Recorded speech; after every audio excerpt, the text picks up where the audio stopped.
Hi, Shelby County teachers. I just want to talk to you a minute about professional growth and what's coming with a new effectiveness system statewide next year. You may have heard a little bit about it in the news. It's called the Professional Growth and Effectiveness System, or PGES. Teachers at Simpsonville and teachers at Painted Stone are piloting the PGES system this year.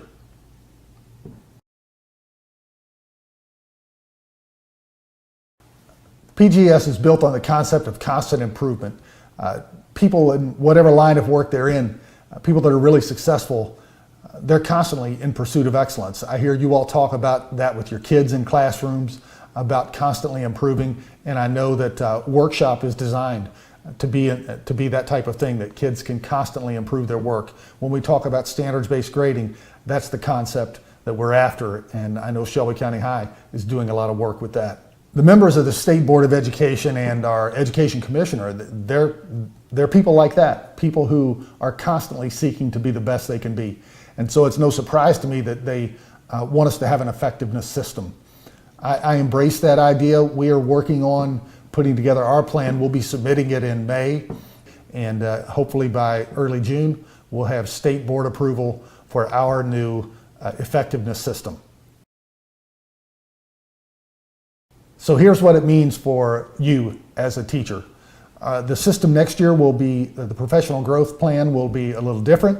It'll be much like what we're calling a POP, and your principals are probably talking to you about their POP.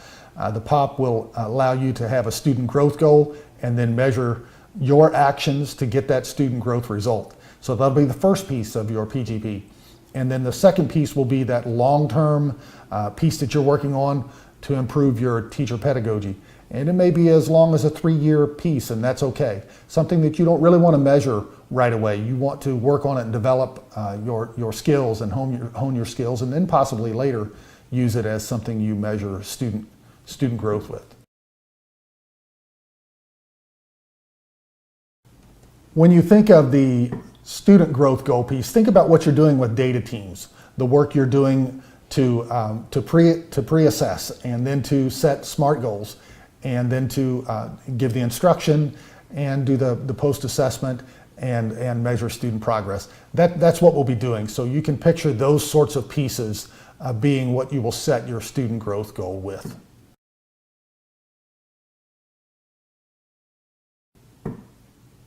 Another important part of PGES is that there is a peer observer.